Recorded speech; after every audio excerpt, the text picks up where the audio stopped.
네, 안녕하세요. 주불리 김병주입니다. 오늘 이슈톡 시간이 다가왔습니다. 오늘은 교육 전문가 분을 모셨습니다. 누구시냐고요? 교육 전문가 강덕구 의원님이십니다. 강덕구 의원님은 오랜 의정 경험을 갖고 계시죠. 경기도의회에서 의회 활동을 3번 정도 하시면서 경기도 의장도 하시고 또 연정 부지사를 영임하셨습니다. 오늘 강덕구 의원님 모셨는데 강덕구 의원님 안녕하세요. 예, 안녕하세요. 강덕구입니다. 인사드리겠습니다. 예, 반갑습니다. 오늘 시간 내주셔서 고맙습니다. 강덕구 의원님하고 저하고는 공통점이 3가지 있습니다. 뭔지 아십니까? 예, 첫 번째 남자다. 그거는 당연한 것이고요. 그리고 얼굴이 인간적으로 소박하게 생겼다. 예. 그리고 품성이 좋다. 이 3가지가 공통점인 것 같습니다. 그것도 예. 3가지 공통점이네요. 구체적인 팩트로는 강덕구 의원님도 잘 모르시겠지만은 대학 다닐 때 철학을 전공한 공통점이 있어요. 그렇구나. 저도 육사 철학과를 나왔고요. 육세에도 철학과가 있나요? 네, 예. 그렇구나. 철학과를 나왔고 현재 운용위에서 같이 활동하고 계시죠. 맞습니다. 운영이. 예. 그러면서도 전반기 후반기 상임위를 쭉 연결해서 하는 분들이 많지 않은데 저는 국방위에서 계속 하고 있고 또 강덕구 의원님은 교육위에서 계속 하고 계세요. 그런 또 팩트적인 면에서 공통점이 있습니다. 특히 철학과를 나오셔서 제가 늘 강덕구 의원님 딱 생각하면은 통찰력이 있고 또 깊이가 있어요. 교육 분야뿐만 아니라 매사에 통찰력과 깊이 있게 말씀하셔서 대단히 그 의정 활동을 많이 하셔서 거기에서 그런 통찰력이 생겼나 했더니 학교 다닐 때부터 철학을 공부해서 그런 것 같아요. 저는 사실 우리 김병주 의원님 민주당 국회의원분들이 169분 되십니다. 제가 제일 존경하는 의원님이 바로 김병주 의원님입니다. 첫째는 사성 장군이신데요. 너무 겸손하시고요. 다른 사람 배려하시고요. 그리고 조금 전에 말씀하신 통찰력이라는 표현을 쓰셨는데 우리 김병주 의원님이야말로 통찰력이 있으시고요. 그리고 사물을 꿰뚫는 그런 지혜가 있으신 분입니다. 이런 좋은 분이 민주당 국방위원으로 그리고 또 민주당 의원으로 함께 한다라는 건 저희들 입장에서는 엄청 큰 자산이고 보물이십니다. 네, 감사합니다. 오늘 또 많은 분들이 들어와 주셔서 감사합니다. 은하님, 김건희 특공, 천공 특검하라라고 또 말씀해 주셨고요. 오늘 또 빌레로이님 나와서 김병주 강덕구 의원님 화이팅 해주셨네요. 감사합니다. 은독깨님, 까비님도 나오셨고요. 오늘 방송은 강덕구 TV하고 저희 주불리 김병주 방송 같이 하는데 강덕구 TV는 끝나고 나서 녹화로 이렇게 올릴 예정입니다. 강덕구 TV도 여러분들 구독 많이 해주세요. 지금 의원님이 보니까 유튜브 활동도 열심히 시작을 하신 것 같아요. 예, 이제 김병주 의원님을 벤치마킹해서요. 조만간 저희들도 의미 있는 성과를 내기 위해서 최선을 다할 겁니다. 감사합니다. 네, 그래서 강덕구 의원님 TV 많이 구독해 주시길 바랍니다. 네, 우리 김병주 TV도 많이 구독해 주십시오. 네. 강덕구 TV 함께 하시는 분들께 부탁드립니다. 네. 현안 문제로 한번 들어가 보겠습니다. 예. 좀 무거운 주제인데 어제 본회의에서 이재명 대표의 체포 동의안이 부결되었습니다. 이재명 대표는 신상 발언을 통해서 뚜렷한 혐의도 없이 제1야당 대표를 구속시키려는 헌정사상 초유의 이번 사태는 대한민국 정치사에 역사적인 한 장면을 남긴 것이다라고 구속영장의 부당함을 주장을 했죠. 그래서 우리 결과는 체포동의안 부결로 나왔습니다. 물론 당연한 결과입니다. 이 체포동의안 부결 어저께 같이 힘을 모아서 했는데 어떻게 보십니까? 체포동의안 부결은 당연하다고 말씀하셨는데 뭐 당연한 거죠. 그러나 그 결과를 보면 솔직히 좀 혼란스럽습니다. 제가 술을 거의 못 하는데 어저께 소주 한 2병 김치찌개다 마셨습니다. 저는 적어도 지금 이 상황에서는 민주당 의원들이 다 함께 당론으로 정하지는 않았지만 사실 내부 당론 수준인데 그럼에도 불구하고 30여 표 정도의 이탈표가 나왔다라는 건 심각하게 고민해봐야 될 사안이라고 생각합니다. 그리고 어저께 본회의장 들어가기 전에 의총을 했는데 아무런 의사 표현도 없었고요.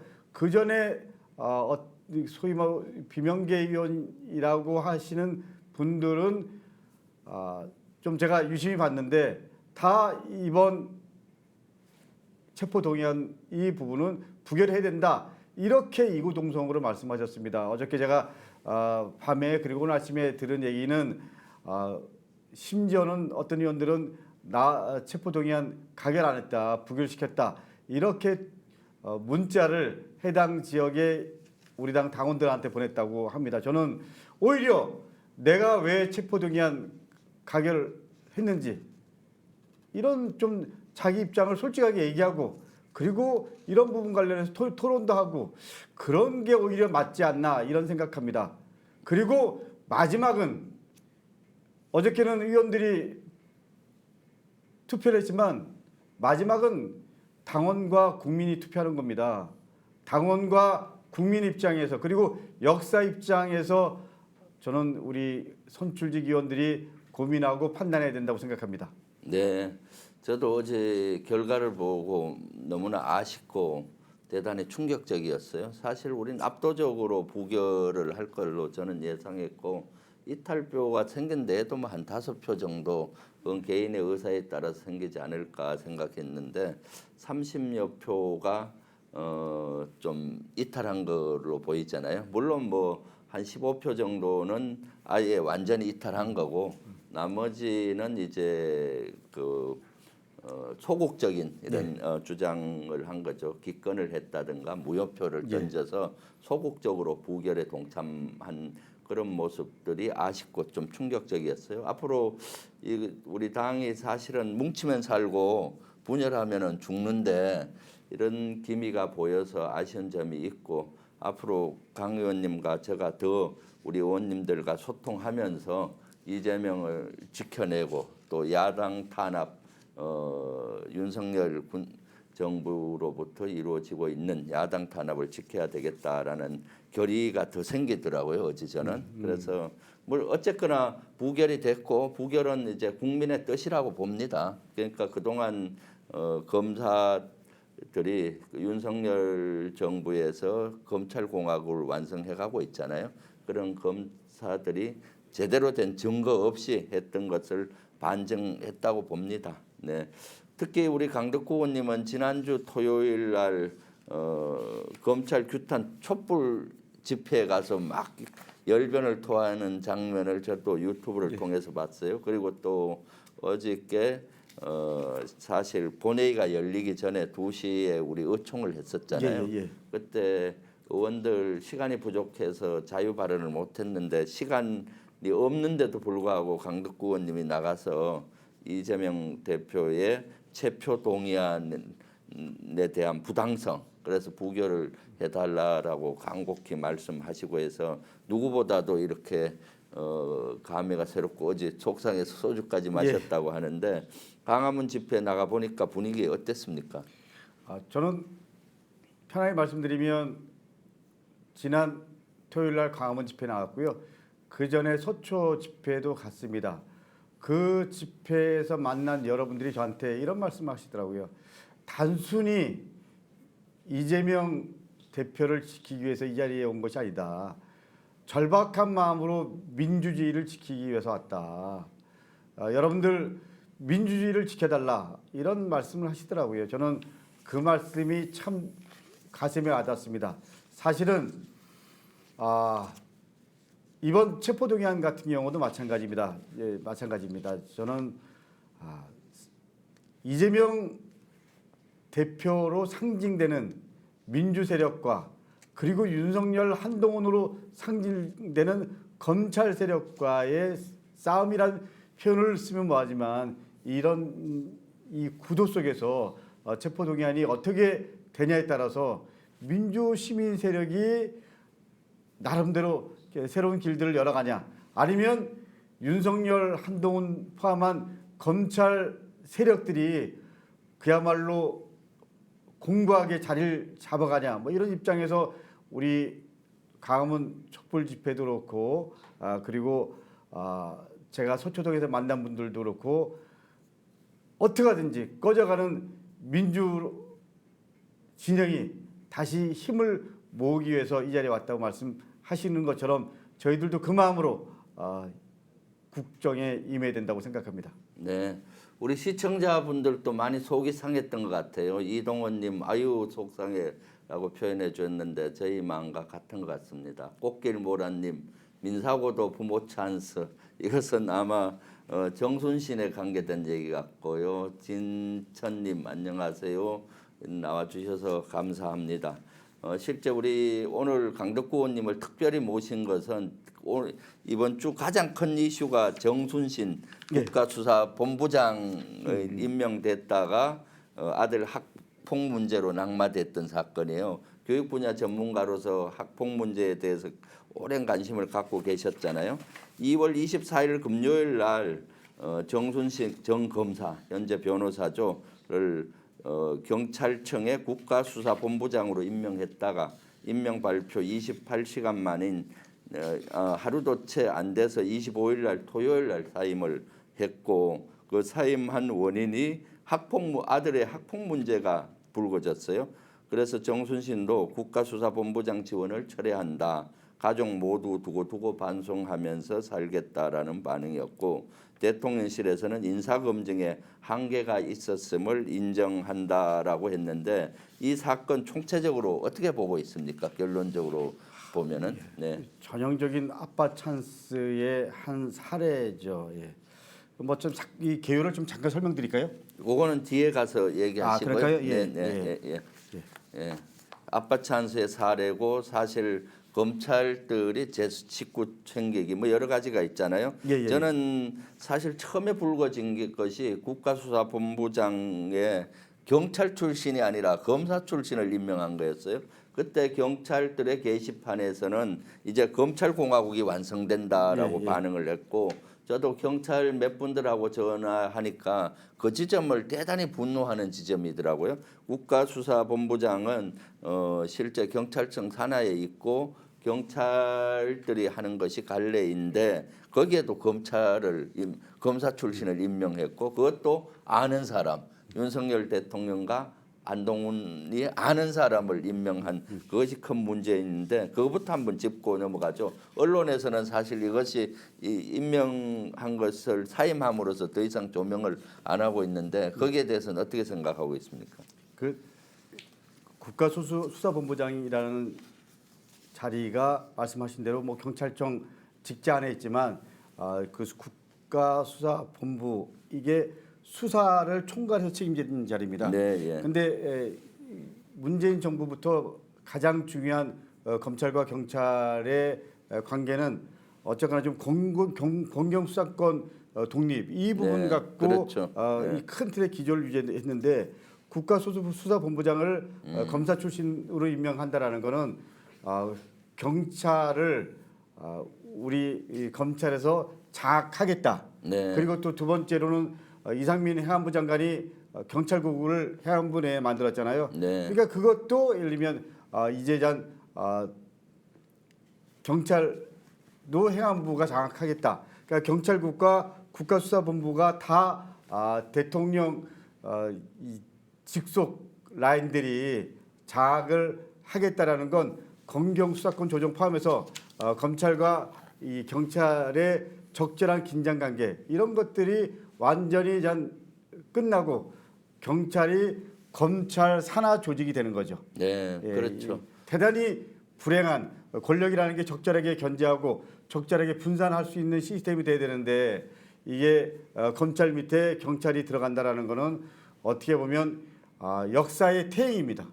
그렇죠. 실제 검찰공화국을 우려했는데 사회 곳곳에 검사들이 파견하고 검사들이 장악하는데 특히 국가수사본부장에 경찰이 아닌 검사 출신이 임명되는 것은 검찰공화국이 완성되는 것이잖아요. 예, 사실 우리 당에서 가장 추진했던 것이 그런 걸 우려해서 검경 수사권 분리 그렇죠. 이런 거를 했었는데 지금 그것도 이제는 시행령으로 다시 돌아간 것 같고 해서 아쉬움이 많았죠. 이 분야에 대해서는 군은 부릅뜨고 검찰공화국이 되지 않도록 우리가 노력해야 될 것 같고요. 이번 임명 과정에서 저는 정순신 전 검사 변호사와 관련해서 본인의 인성 문제라든가 본인의 태도 문제가 먼저 가장 큰 문제라고 봐요. 왜냐하면 공직 예비자 후보로 선정된 사전 설문서를 봤잖아요. 거기 사전 설문서에 제대로 된 기록을 안 한 것 같아요. 거기에 보면은 본인, 배우자 또는 직계 비속인, 원피고 등 관계된 민사 형사 소송이 있습니까?라고 했을 때 예 해야 이거를 조사를 하는데 그런 것들을 제대로 기록 안 해서는 거죠. 그리고 또한 자식 문제에 대해서 자식이 학폭의 가해자면은 부모 입장에서는 어떡합니까? 엄하게 자식을 혼내고 또 전학을 조치를 해서 자식 그 인성 문제를 바로 가르치는 게 중요하잖아요.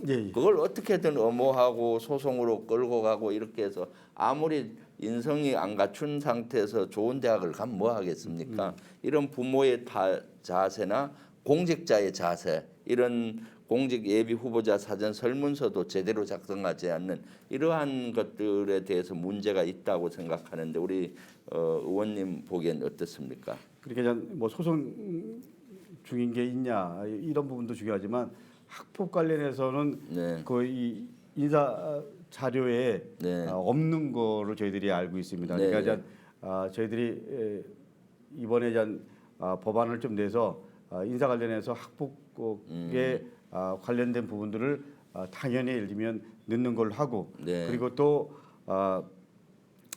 인사 관련 부분에 학폭 관련된 부분이 있으면 그러니까 본인이나 직계 가족이 있으면 그 고위 공직에 못 들어갈 수 있도록 하는 법안을 개정할 지금 생각을 하고 있습니다. 그래서 소위 정순신 방지법이라는 걸 만들라고 하고 있습니다. 그렇구만요. 학폭과 관련된 이러한 법을 만드시겠다. 방지하는 법을 좋습니다. 사실 이번에 정순신과 관련된 건 언론에 많이 보도됐지만은 아직도 우리 시청자분들이 정확히 모를 수 있으니까 조금 전에 쭉 개요 설명을 해주신다고 했는데 그 어떤 학폭 문제였습니까?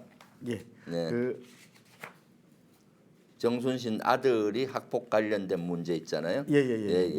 그리고 또 소송을 계속 또 아버지가 하고 서울대까지 또 가해자는 가고 피해자는 자살까지 기도하면서 지금도 공경의 어려움에 처해 있다라고 하는 이 사건 전반적인 개요 한번 설명해 주시죠.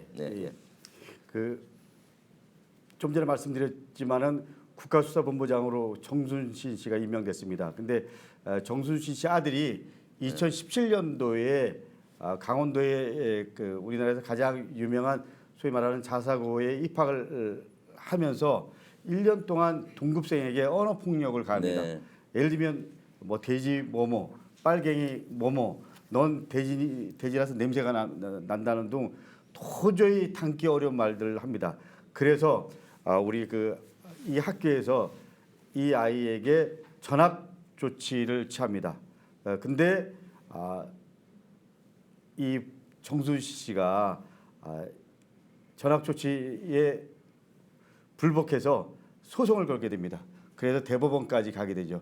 문제는 두 가지입니다. 큰 문제는 그러면 전학 조치를 취하면 소송이 진행되는 동안 분리 조치를 취해야 되는데 가해자가 피해자가 한 학교에 계속 다니다 보니까 소위 말하는 2차 가해까지 나오게 되고요. 두 번째로는 이 소송이 계속 진행되면서 이 아이가 소위 말하는 우리나라에서 가장 인정받는 국립대학을 들어갑니다. 그런데 이때 이 강제 전학, 소위 말하는 학폭이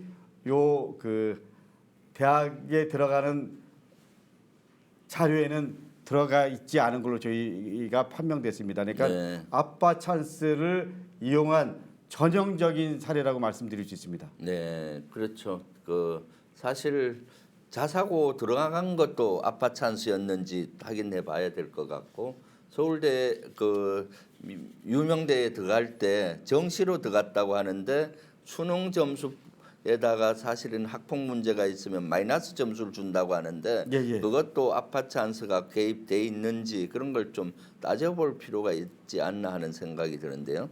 저는 네. 뭐 그 입시 결과에 네. 영향을 미쳤는지 미치지 않았는지 예를 네. 들면 수시에서 걸러낼 수 있는 학폭이 정시에는 어떻게 됐는지 네. 그리고 그 인성은 정시와 수시를 떠나서 학교 입학의 기본이 되어야 되는데 이런 부분이 제대로 반영되었는지 네. 포함해서 우리가 좀 더 이번 사건을 계기로 해서 이 아빠 찬스가 더 이상 일어나지 않도록 제도적인 고민 그리고 이 정순신 사건을 좀 더 제대로 규명해서 이 부분에 대한 사례가 앞으로 반복되지 않도록 최선을 다하는 게 중요하다고 생각합니다. 이제 교육위에서 열리면은 예, 이 예. 문제를 집중적으로 한번 확인해 보세요.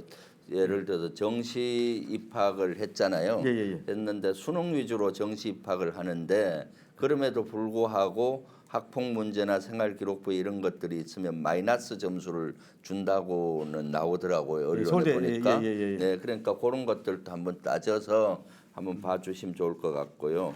그리고 지금 가장 큰 문제는 대통령실이나 또는 그 법무부에서 인사 검증의 한계예요. 이런 사람을 어떻게 국가수사본부장으로 임명했는지 완전히 인사 검증에 큰 문제가 생긴 것이죠. 예. 인사가 만사인데 이재명 대표께서도 인사가 망사다. 인사 때문에 윤석열 정부는 망한다라고 말씀을 했어요. 인사 검증의 한계 그 대통령실에서도 인정을 했는데 인사 검증 문제 어떻게 보십니까? 그러니까 이그 예를 들면 인사 검증하는 시스템의 중심이 다 검사라는 겁니다. 네. 예를 들면 한동훈 장관이 시행령을 고쳐갖고 법무부의 인사정보관리단을 만들었습니다. 그렇죠. 여기서 기본적인 검증을 합니다. 그러면 이제 대통령실의 인사비서관이 있는데 이 인사비서관이 이제 추천을 하면 이제 검증을 하는 거죠. 근데 인사 추천하는 인사비서관이 이원모 씨라고요. 네. 이분도 검사입니다. 그리고 2차 검증을 하는데 1차 검증이 끝나면 공직기강 비서관이 합니다. 여기는 이시원 검사라고요. 네. 이 사람도 현직 검사입니다. 그러니까는 인사 추천하고 기본 검증하고 2차 검증하고 다 검사들로 이루어지고 있습니다. 그런데다가 한동훈 장관이랑 제가 알기에는 이 정순신 씨랑은 고시 동기로 알고 있습니다. 네. 예, 그리고 또 대통령이 검찰청의 지검장이었을 때 함께 근무한 걸로 알고 있습니다. 그러니까는 네.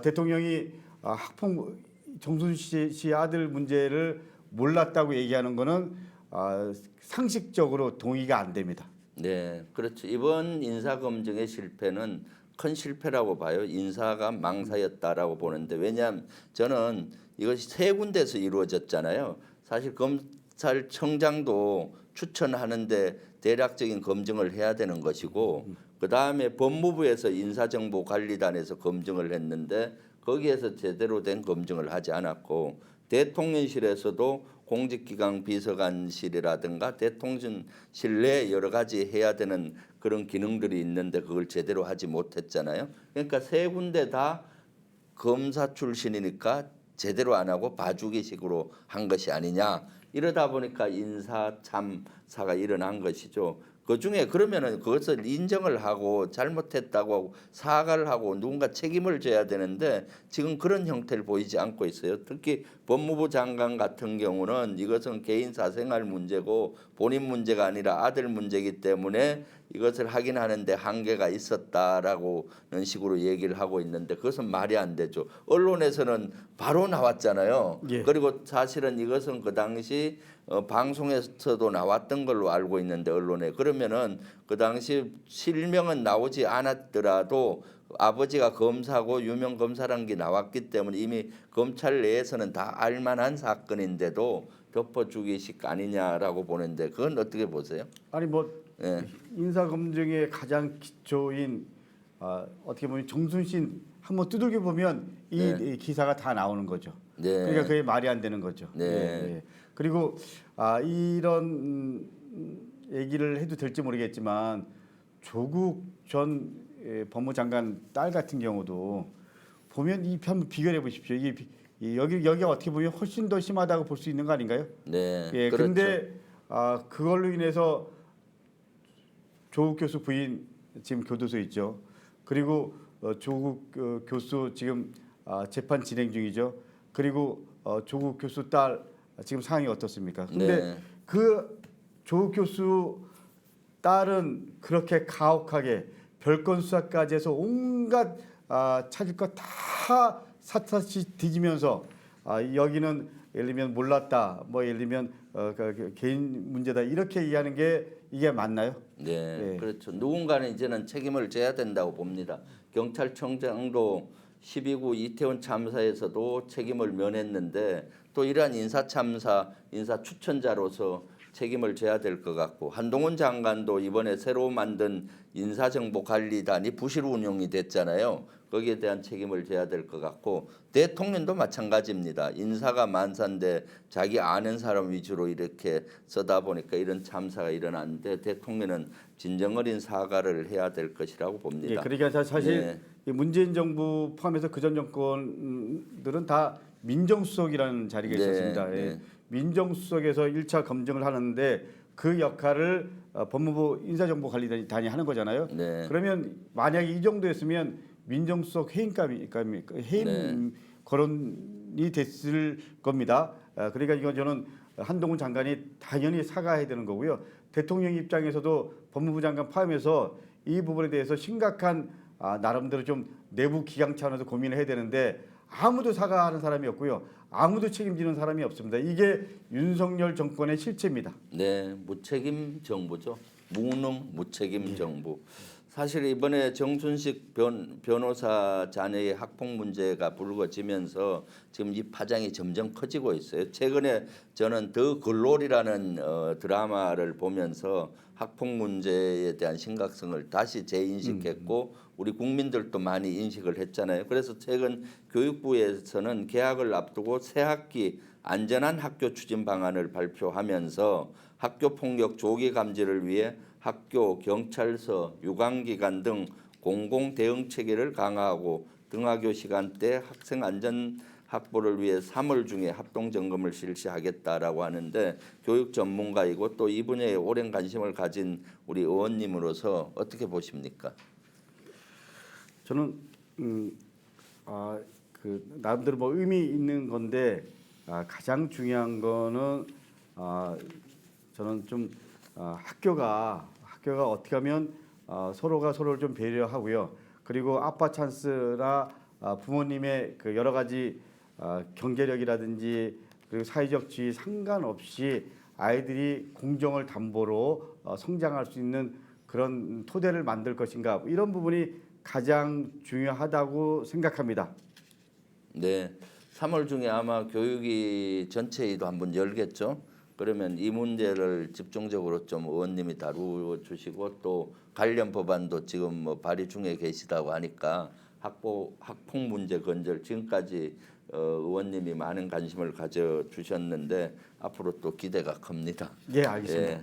그 교육부 지금 윤석열 정부 들어서 3대 개혁을 주장했어요. 연금 개혁, 노동 개혁, 교육 개혁. 그래서 교육 개혁에 대해서 제가 살펴보니까 국민들도 그렇고 교육 개혁 말만 얘기했지 그림이 안 그려져요. 청사진을 제대로 못 제공했는데 보니까 2조는 10대 뭐 핵심 정책이라고 하는 그런 것들을 제기도 하고 여러 가지 규제를 풀어서 학교의 자율성을 높이고 국제적 경쟁력 있는 인재를 만들겠다라고 말로만 하면서 오히려 입시 경쟁과 교육 격차 해소 측면에서 미흡한 것 같아요. 의원님은 늘 제가 보니까 말씀이 교육이 불평등하게 되면은 사회가 불평등하다. 교육은 평등해야 된다라고 강조했는데 이주호표 교육개혁, 윤석열표 교육개혁 어떻게 보십니까?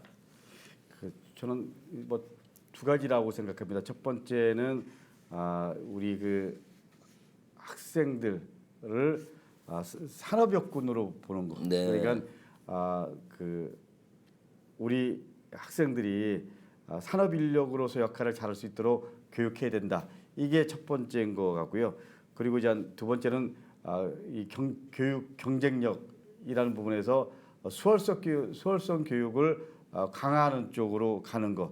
이 두 가지가 저는 윤석열 정부나 이조 장관이 갖고 있는 그 교육에 대한 가장 핵심적 관점이라고 생각합니다. 네, 그 교육을 산업 여건으로 본다. 이것은 50년 전 그 구시대적인 사고죠. 저희 세대가 초등학교, 중학교 다닐 때, 고등학교 다닐 때만 해도 사실 박정희 정부 당시에는 산업 여건으로 보서 했었는데 이제는 인간을 스스로 인간을 만들고 사회에 잘 적응하고 앞으로 미래를 이끌어갈 인재로 키워야 되잖아요. 그런데도 불구하고 산업의 역군으로 보는 그런 아쉬움이 있는 것 같습니다.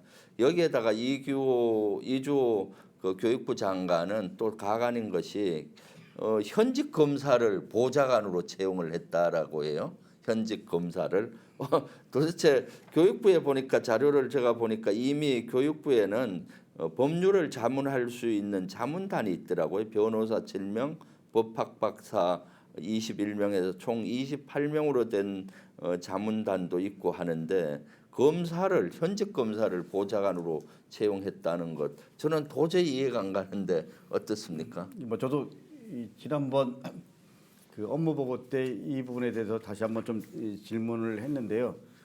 이조 장관은 저한테 하는 얘기가 해외 학생 유치를 위한 비자 문제 이런 부분들을 자문을 받기 위해서 검사를 보좌관으로 영입했다라고 얘기를 하는데 사실 저는 이런 부분들은 민간인 법무부의 그 관련 직렬의 공직자를 보좌관으로 영입하면 훨씬 더 좋죠.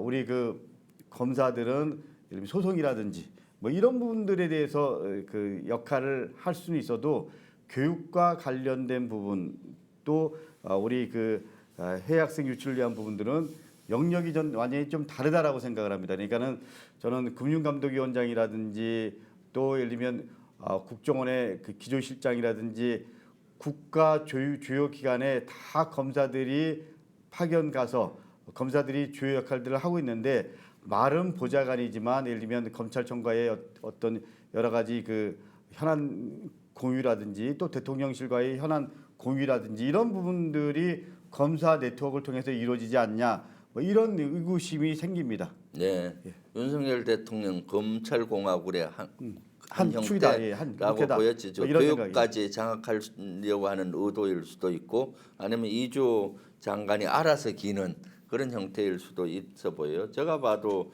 검찰 출신을 보좌관으로 쓰는 건 적절하지 않고 그런 거는 법률 자문단에서 조언을 하면은 충분히 되는 것이죠. 물론 교육 모든 분야에 우리는 법치기 때문에 법적으로 문제 없는지를 따져봐야 돼서 법률 자문은 저는 인정을 해요. 그런데 굳이 옆에 검사 출신을 현직 검사예요. 사실 파견받아서 보좌관으로 쓴다는 건 도저히 납득이 가지 않고 이러한 것들은 검찰공화국의 한 형태가 아닌가 하고 생각이 돼요.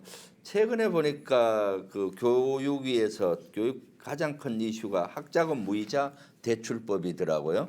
우리 젊은이들이 가장 관심이 있는 분야인데 지난주 2월 22일 날 취업 후 상환하는 학자금 대출에 대해서 무이자 혜택을 받을 수 있게 하는 취업 후 학자금 상환 특별법 개정안이 교육위 소위를 통과했는데 이때 보니까 우리 당에서는 적극적으로 민주당에서는 주장했는데 국민의힘은 취약계층과의 형평성을 문제 삼아서 퇴장해버리고 그러더라고요. 이것은 젊은이들에게 또 지금 민생이 어려운 이 시기에 꼭 필요한 것이라고 생각하는데 이런 것들조차도 포퓰리즘이다 또는 정쟁으로 삼으려는 국민의당 형태에 이해가 안 가는데 도대체 이 취업 후 학자금 상한 특별법 개정안 이거 어떤 겁니까? 뭐 편하게 말씀드리면 이런 겁니다. 상환을 해 그리고 또 상환을 하면서 이자를 갚아나가. 그런데 내가 자영업을 하다가 폐업을 하거나 아니면 직장을 다녔는데 실업자가 되거나 아니면 이제 육아휴직 등으로 쉬고 있을 때 이럴 때 소득이 아무래도 좀 줄어들게 되잖아요. 네. 그럴 때 그 기간 내에 이자를 좀 면제해주자 이런 겁니다. 네, 이걸 예. 갖고 예를 들면 가수요를 창출을 한다는 등 그리고 포퓰리즘이라는 등 이런 식으로 얘기하는데 이게 상식적으로 동의가 안 되죠.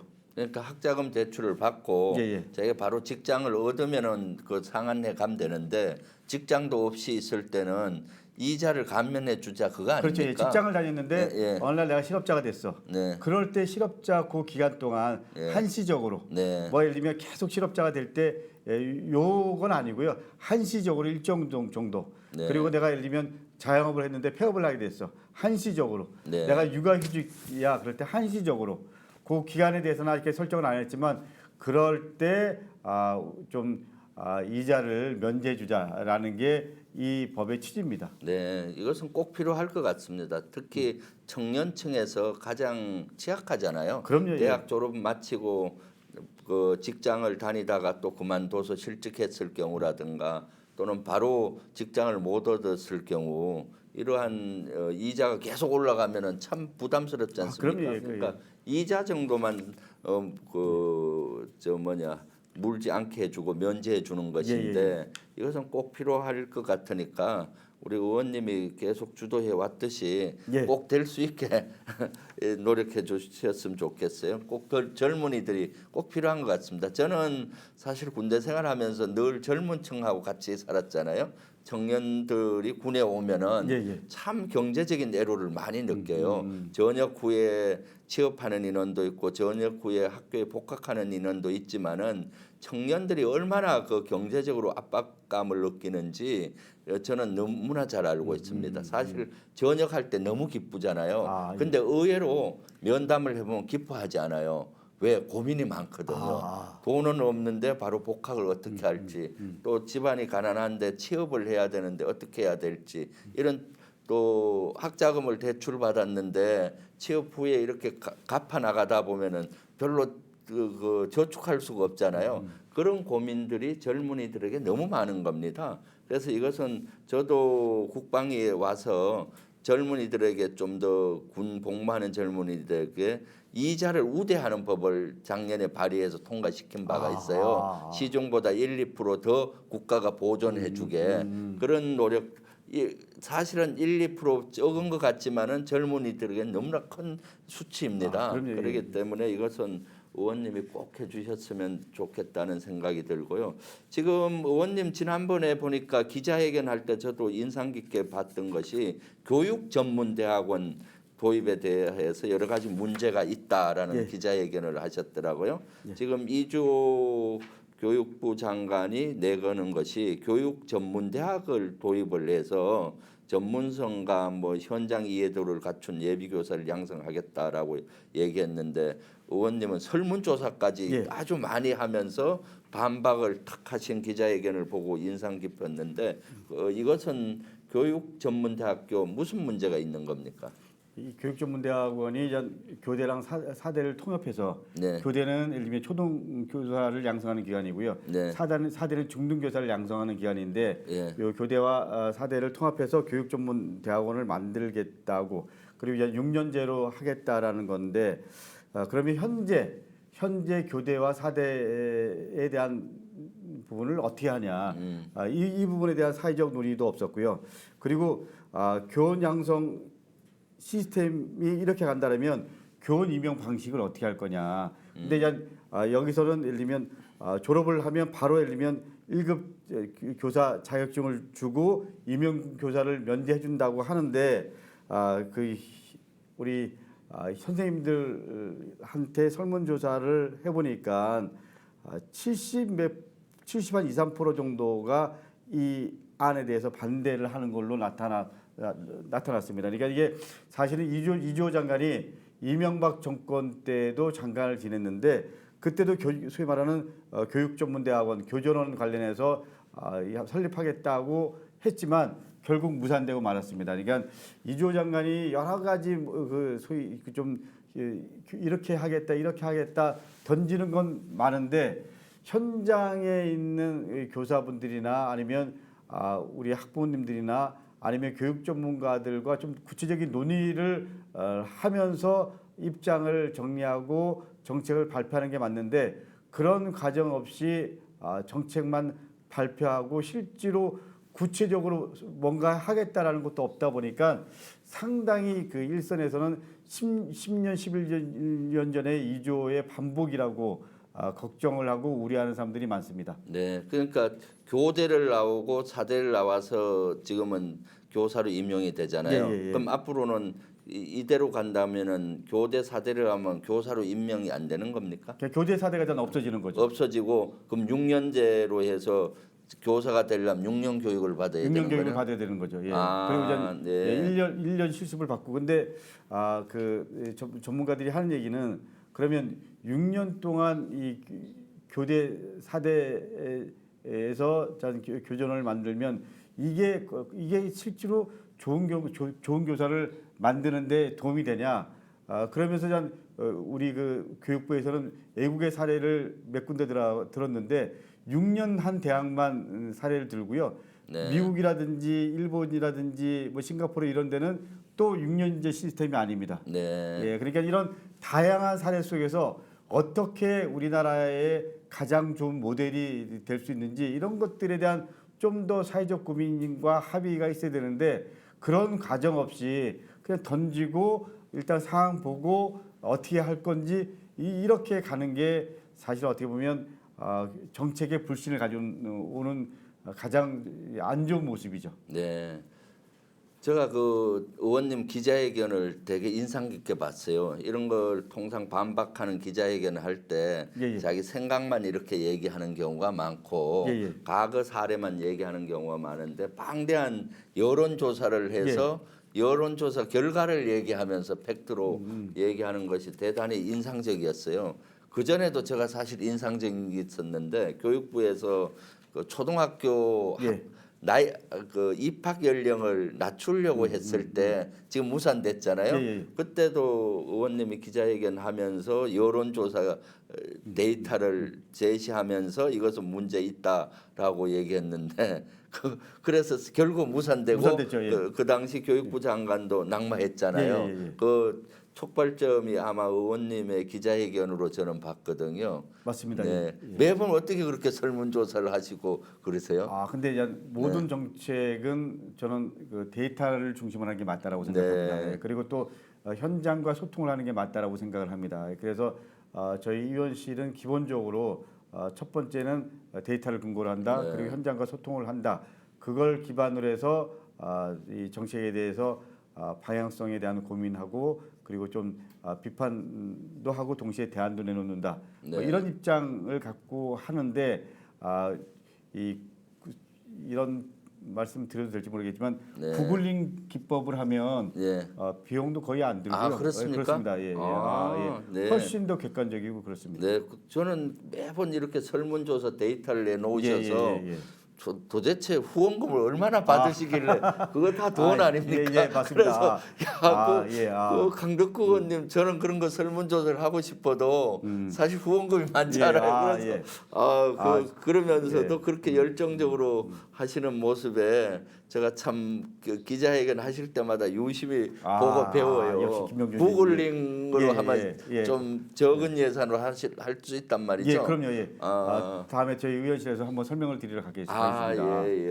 우리 의원실에서도 그러면은 좀 더 그런 기법을 이용해서 적은 비용으로 데이터를 수집을 해서 정책에 반영하는 이런 노력을 해야 되겠네요. 우리 의원님 보면 그래서 기자회견을 가장 많이 하는 의원 중에 한 분이에요. 예. 어떻게 그렇게 열정적으로 이렇게 데이터를 모으고 기자회견을 하고 그것을 여론을 형성해서 또 법안으로 이렇게 이어지게 하는지 아주 가장 모범적인 사례로 보여요. 근데 우리 김병주 의원님은 어떻게 보면 이 군 출신이 좀 보수적이고 그리고 또 권위적이고 이러신데 쇼츠를 가장 잘 활용하는 의원님이세요. 그래서 지금 어떻게 되죠? 구독자 우리 주불리 16만 2천입니다. 16만 2천. 제가 보기에는 거의 뭐 넘버 한 5 안에 들어가실 겁니다. 저는 이렇게 큰 틀에서 그때 세상의 흐름을 딱 읽고 이렇게 좀 가야 돼 그래갖고 김병주 TV가 16만이요. 뭐 이건 놀라운 사례입니다. 저는 사실 우리 김병주 의원님의 의정 활동을 제가 많이 배우고 그리고 또 본받고 있습니다. 오늘 16만 좀 이따 좀 벤치마킹 저희도 하겠습니다. 감사합니다. 지금 강덕구 의원님 TV 구독자 몇만 좀 13,000인가요? 만 얼마죠? 13,000. 네, 13,000입니다. 오늘 주불리 김병주와 나와서 하셨으니까 우리 주불리 구독자님들 바로 강덕구 TV 구독해줘서 15,000원 오늘 달성해야 제가 체면이 설 것 같습니다. 이 방송 보시면은 꼭 그 강덕구 TV 구독해 주시면 고맙겠습니다. 왜냐하면 우리 의원들은 사실 다른 게 없습니다. 유튜브는 광고를 안 내기 때문에 사실은 돈이 들어오는 게 없어요. 단지 우리의 의정 활동을 공감하고 또 우리의 이런 것들을 공유하고 이런 목적이잖아요. 그러니까 강덕구 TV 많이 구독해 주시면 좋겠습니다. 그리고 이제 한마디만 더 하면 제가 이 방송에 출연하고 싶었던 가장 큰 이유 중에 하나가 지난 대선에서 우리 김병주 의원님이 그야말로 우리 민주당 국회의원분들 중에서 가장 열심히 하신 한 5분 안에 들어가시는 분이십니다. 근데 그게 쉬운 게 아닌데 때로는 용산에서 때로는 부산에서 때로는 강원도 강릉에서 이렇게 열심히 하신 분이었고요. 그리고 항상 사실을 근거로 해서 말씀을 하시기 때문에 상대당에서는 꼼짝 말아였습니다. 우리 국방 분야 포함해서 큰 틀의 여러 가지 현안들에 대해서 가장 확실하게 깨뚫고 계시는 김병주 의원님과 함께 이 방송을 하게 돼서 저는 개인적으로 너무 기분이 좋습니다. 좀 더 이제 시간이 얼마 안 남아 그런데 안양시 에 대한 의제에 잠깐 제가 얘기를 좀 하고 싶어요. 지금 민생이 아주 어렵고 삼중고를 겪고 있잖아요. 고물가, 고금리, 고함률로 대단히 어려웠는데 지난 겨울에 지난달이었죠. 난방비 폭탄이 일어나고 전기세 올라가고 공공요금 인상하면서 민생이 더 어려워졌는데 강덕구 의원님이 발벗고 나서서 안양시에서는 실제 재난 기본소득 개념으로 난방비를 개개인에게 5만 원씩 지원한 이런 일이 있었는데 여기에 대해서 한 말씀해 주시죠. 제가 이 말을 하기 전에 우리 김병주 의원님한테 좀 여쭤보고 싶은데 우리 김병주 의원님은 향후 역할을 더 하셔야 되는데 지역구에 대한 고민은 어떻게 하고 계시나요? 아직 뭐 별로 고민 안 하고 있습니다. 왜냐하면 저는 지금 급한 것이 윤석열 정부를 견제하고 윤석열의 그 야당 탄압 또 이재명 대표의 탄압 이런 것들을 견제하고 하는데 더 집중하고 저는 뭐 우리 시청자분들하고 우리 당원들을 믿고 끝까지 가려고 합니다. 그럼 인연 따라 뭐 되지 않겠습니까? 제가 우리 김병주 의원님을 존경하는 이유가 여기 또 있습니다. 다른 비례대표 의원님들은 지역구를 이렇게 찾아서 가시고 막 이러는데 제가 한 뭐 몇 개월 전에도 개인적으로 만나 뵙고 얘기 나눴는데 지금은 민주당이 자리매김을 하고 윤석열 정권이 지금 여러 가지로 검찰 공화국 이렇게 만들어가는 모습을 네. 우리가 어떻게든지 막아야 되고 또 국방 관련 현안에 대해서 제대로 적응해야 되고 또 이재명 대표가 제 역할을 잘할 수 있도록 힘을 모아야 네. 되고 이게 본인의 역할이고 그리고 그 역할 속에서 최선을 다한다라는 게 입장이시다라고 말씀하시더라고요. 그래서 우리 네. 주블리 시청자 여러분 김병주 의원님에게 진짜 적극적으로 어디로 가시든 김병주만의 역할이 우리 당에서 그리고 대한민국에서 필요합니다. 네. 역할을 잘할 수 있도록 힘을 모아주시고요. 예. 근데 제가 이 말씀을 드리냐면 우리 그 전국구 의원님들은 지역구에 대한 고민을 상대적으로 안 하셔도 되잖아요.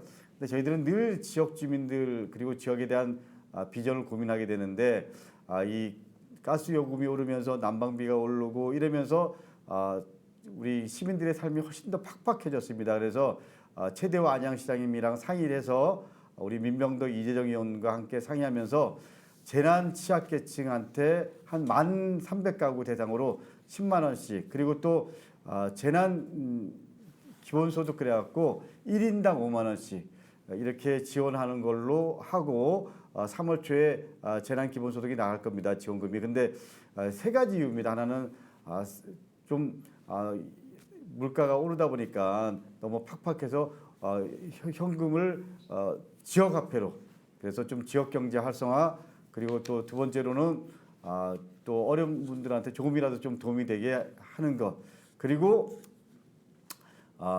그런 걸 통해서 우리나라는 국가 부채는 상대적으로 적은데 가계 부채가 좀 많습니다. 그래서 가계 부채에 대한 좀 부담을 좀 줄이자. 뭐 비용 돈은 얼마 안 되지만 그런 마음으로 저희들이 건의해서 안양은 그렇게 진행을 하려고 하고 있고 또 하고 있습니다. 네. 의원님은 또 유명한 것이 대중교통을 잘 타시더라고요. 예. 현장을 발로 뛰어서 현장에 답이 있다면서 현장에 많이 다니시던데 지난번에 제가 안양에 강의를 간 적이 있었는데 그때 식사하실 때 보니까 개인 차로 안 오고 대중교통으로 오셨더라고요. 그래서 제가 오히려 모시고 사무실까지 예. 같이 가서 그 사무실 구경도 하고 한 적이 있었는데 항상 현장에 답이 있다라는 생각으로 현장을 뛰고 계시는데 제가 안양을 자주는 안 가는데 가끔 갔을 때 안양역 카페 보면 아주 큰 흉물스러운 그 폐건물이 있어요. 그래서 사람들한테 물어봤더니 저거 뭐냐 했더니 IMF 때부터 짓다가 부도가 나서 한 25년간 흉물이었다라고 하더라고요. 그런데 최근에 그것이 우리 의원님이 주창을 해서 거기에 철거 시민대책위원회도 만들고 해서 철거를 시작을 하고 있다라고 들었는데 그건 그 시기에 대해서 한 말씀해 주십시오. 이미 작년 11월부터 철거가 시작되었고요. 지금 4층 정도만 남았는데 3월 말에서 4월 초까지는 다 지상화 철거가 완료됩니다. 그리고 오늘 아침에도 사실 택시를 타고 왔는데 택시를 타면 참 좋은 게 몇 가지가 있습니다. 첫째는 우리 기사님이랑 세상 돌아가는 얘기를 하잖아요. 그리고 두 번째로는 가급적이면 현금으로 드리는데 그러면 또 지역 경제 활성화에 조금이라도 도움이 되잖아요. 그리고 세 번째로는 그렇게 얘기를 나누면 저를 좋아하는 분이 한 분 더 생기게 되잖아요. 오늘도 사실은 제가 안양에 서울 오는데 통상적인 요금에다가 한 5천 원에서 1만 원을 더 드립니다. 그랬더니 오늘 제가 이렇게 드리려고 하니까는 아니 내가 돈을 받는 것도 오늘 요금을 받는 것도 미안한데 어떻게 내가 이걸 받느냐 그러면서 안 받으시고 그냥 던지고 가버리시는 우리 기사님이 계셨습니다. 이렇게 시민들은 참 착하시고 다 인간적이십니다. 우리 정치하는 사람들이 어떻게 보면 훨씬 더 시민들의 마음을 못 쫓아갑니다. 그리고 시민들의 마음이 훨씬 더 가장 내가 보기엔 따뜻하고요. 큰 틀에서는 가장 인간적인 그런 입장인 거를 확인하는 게 제가 택시를 타면서 가장 보람 있는 순간들입니다. 네, 많은 분들 나와 주셨는데요. 채치원 님 강덕구원님 계속해서 발전하시길 고대합니다라고 댓글 달아주셨고요. 제이님 정이 많네요라고 했고요. 별이 총총님, 선남선녀님은 또 구독했습니다라고 이렇게 답변 주셨는데 여러분들 같이 해주셔서 감사합니다. 오늘 강덕구원님 모시고 얘기를 하다 보니까 시간이 금방 지나갔어요. 이제 거의 1시간이 다 지나갔는데 이제 마무리를 해야 될 것 같습니다. 우리 의원님 앞으로 의정생활 이제 어떻게 올 연초인데 하실 예정입니까 원래? 예. 제가 맨 처음에 시작할 때 솔직히 말씀드렸습니다. 제가 술을 잘 못하는데 어저께 너무 마음이 아프고 또 열받고 그래서 소주를 거의 2병 마시다 보니까 오늘 몸 상태가 좀 별로 안 좋습니다. 저는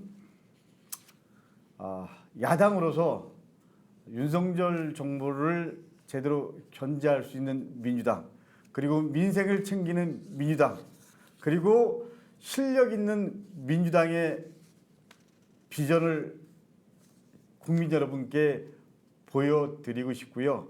그리고 제 개인적인 바람이 따르면 제가 가장 고민하는 게 사회적 불평등을 어떻게 좀 더 완화할 건가, 그리고 사회 취약계층에 대한 좀 더 따뜻한 마음, 그리고 탄소 중립이라는 국가적 과제, 그리고 세계적 과제를 어떻게 우리가 제대로 좀 풀어갈 수 있는 토대를 만들 것인가, 이런 부분에서 고민들을 하고 있습니다. 그 고민들 속에서 나름대로 좀 대안을 만들어서 대한민국이 좀 더 희망 있는 나라, 그리고 우리 후세들에게 뭔가 좀 희망을 주는 대한민국을 만들 수 있도록 우리 김병주 의원님과 함께 최선을 다하고 싶습니다. 여러분들 반갑습니다. 네, 여름 하늘님도 나와주시고요. 이동원님도 나와주셨네요. 감사합니다. 실제 우리 강덕구 의원님은 지금 이재명 지키기의 선봉장으로 계세요.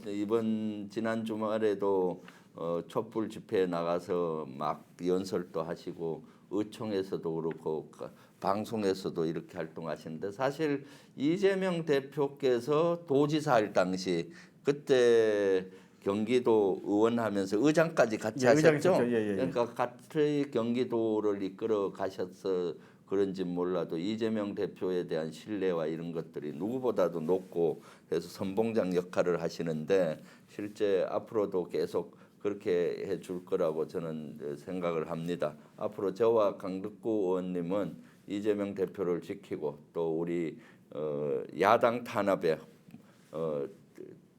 분연이 일어나서 같이 지켜내려고 합니다. 여러분들 오늘 같이 해주셔서 고마운데 우리 강덕구 의원님 시청자들께 마지막으로 시청자분들께 마지막 인사해 주세요. 예. 오늘 방송을 시청해 주신 시민 여러분들께 진심으로 만나서 반갑다는 말씀 다시 한번 드립니다. 여러분, 저는 정치가 희망을 만들어야 된다고 생각합니다. 지금 우리가 어둠의 터널에 있지만 그 어둠의 터널에서도 한 줄기 빛을 볼 수 있도록 우리가 함께 지혜를 모아야 된다고 생각합니다. 어제 가슴 아픈 일이 있었지만 그 일이 또 살다 보면 전화위복이 될 수도 있고요. 그 위기가 또 희망의 터널을 지나가는 순간일 수도 있다고 생각합니다. 그것을 어떻게 만들어 갈 것인가는 우리들에게 달렸습니다. 우리 김병주 의원님과 함께 희망의 줄기를 만들고 그 희망의 줄기가 민생을 챙기고 그리고 민주당의 비전을 만들어서 4년 후에는 다시 민주당이 중심이 돼서 민생을 챙기고 대한민국을 새롭게 그리고 민주주의를 더 제대로 공고히 만들 수 있도록 지금부터 강덕구도 민주당도 최선을 다시 다해서 시작하겠습니다. 감사합니다. 네, 오늘 같이 해주셔서 고맙습니다. 어저께 이재명 대표 체포 동의안이 부결되긴 했지만은 그 득표된 그걸 가지고 우리 지지자분들이 많이 실망을 한 것은 사실입니다. 저도 사실은 뭐 책임감을 충분히 느끼고 있고요. 무거움으로 받아들이고 있습니다. 하지만 지금이야말로 뭉치면 살고 흩어지면 죽는다. 이런 구호가 필요할 때인 것 같습니다. 이재명 대표를 중심으로 똘똘 뭉치고 우리 민주당 당원들과 민주당 지지하시는 많은 분들이 지금은 뭉쳐야 할 때라고 봅니다. 그래야 윤석열 정부, 윤석열의 검사 공화국을 막아내고 폭정을 막아내고 민생 위기, 안보 위기를 우리는 극복할 수 있으리라고 봅니다. 다 같이 지금이야말로 뭉쳐야 할 시기라고 봅니다. 오늘 같이 해주셔서 감사합니다. 여러분 감사합니다.